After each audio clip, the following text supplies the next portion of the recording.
মাননীয় প্রধানমন্ত্রীর যে দিক নির্দেশনাগুলো ছিল সশস্ত্র বাহিনীর আধুনিকায়ন এবং সশস্ত্র বাহিনীকে আরও শক্তিশালী করার যে বিষয়গুলো জেলা প্রশাসকদেরকে জানা উচিত, সেই বিষয়গুলো সম্পর্কে তাদেরকে আমরা অবহিত করেছি। আজকে যে জেলা প্রশাসক সম্মেলন ছিল, সেখানে আমরা প্রতিরক্ষা মন্ত্রণালয় এবং সশস্ত্র বিভাগের পক্ষ থেকে আমাদের বাহিনী প্রধানগণ তাদের যে চাওয়া এবং তাদের যে কর্ম পদ্ধতি পরিকল্পনা প্লাস আর্ম ফোর্সেস ডিভিশন যেটা সশস্ত্র বাহিনী বিভাগ, সেই সম্পর্কে আমাদের জেলা প্রশাসকদেরকে অবহিত করা হয়েছে এবং সাথে সাথে আমাদের সরকার যে দায়বদ্ধতার অবস্থান থেকে সশস্ত্র বাহিনীকে জনগণমুখী বাহিনীতে পরিণত করার জন্য জেলা প্রশাসকদের যে অবস্থান থাকার কথা, সেই দিক নির্দেশনা আমি তাদেরকে দিয়েছি। সেখানে আমি উল্লেখযোগ্যভাবে বলতে চাই, আমরা যে টোটাল পিপলস ওয়ার, যেটা শহীদ রাষ্ট্রপতি জিয়া রহমানের দর্শন ছিল, সেটার ব্যাপারে বিস্তারিত আলোচনা করেছি এবং সেইখানে আমাদের জেলা প্রশাসকদের কী ধরনের ভূমিকা থাকা উচিত সেটার ব্যাপারে আলোচনা করেছি এবং আমাদের মাননীয় প্রধানমন্ত্রী যে নির্দেশনাগুলো ছিল, যে পেশাদারিত্ব এবং দেশপ্রেমে উদ্বুদ্ধ হয়ে সেনাবাহিনীতে যাতে আমরা আরও শক্তিশালী জনবল সম্পৃক্ত করতে পারি এবং সেই ব্যাপারে জেলা প্রশাসকদের কী ভূমিকা সে ব্যাপারে আমরা আলোচনা করেছি। আমরা আরও আলোচনা করেছি আমাদের যে বিগত ইলেকশানে সেনাবাহিনী এবং আমাদের যে জেলা প্রশাসক কিংবা সিভিল অ্যাডমিনিস্ট্রেশনের যে রোল এবং তারা যে হারমোনিতে কাজ করেছে, সেই হারমোনিটাকে আরও কীভাবে স্ট্রং করা যায়,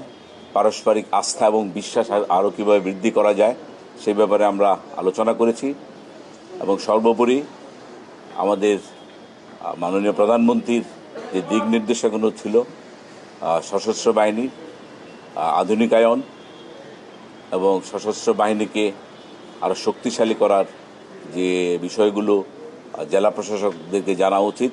সেই বিষয়গুলো সম্পর্কে তাদেরকে আমরা অবহিত করেছি। সামগ্রিকভাবে এটা অত্যন্ত একটা ফলপ্রসূ আলোচনা পর্ব ছিল এবং তাদের যে স্বতঃস্ফূর্ত অংশগ্রহণ সেটা আমাদেরকে সত্যি বিমোহিত করেছে এবং আমরা আশা করি তাদের যে সহায়তা তারা প্রতিশ্রুতি দিয়েছে, সেই প্রতিশ্রুতির প্রেক্ষিতে যে কাঙ্ক্ষিত বাংলাদেশ সশস্ত্র বাহিনী সবাই আশা করে, সেই বাহিনীর দিকে আমরা ইনশাল্লাহ আমাদের অভিষ্ট লক্ষ্যে পৌঁছতে পারব। সবাইকে ধন্যবাদ। আমাদের যে সশস্ত্র বাহিনী, একটা জিনিস আপনাদেরকে বুঝতে হবে, আমাদের সশস্ত্র বাহিনীর সদস্যরা এরা কিন্তু নিজের জীবন বাজি রেখে এই সশস্ত্র বাহিনীতে যোগদান করে। আর এদের যদি জীবন ব্যবস্থাটা দেখেন, ফজরের নামাজ থেকে শুরু করে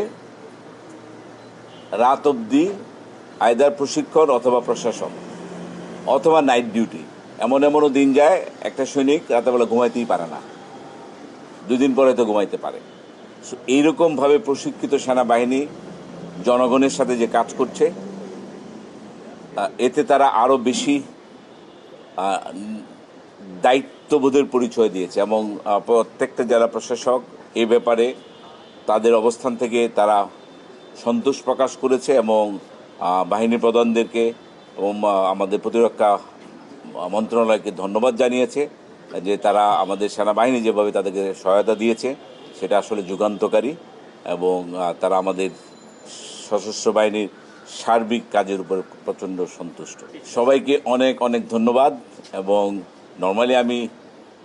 অনেরে কম আসি, বাট আপনারা আজকে জোর করে এনেছেন। আশা করি ভবিষ্যতে যখন লাগবে আমরা আরও নিজেদের মধ্যে সহমর্মিতা আরও যতটুকু বাড়ানো যায়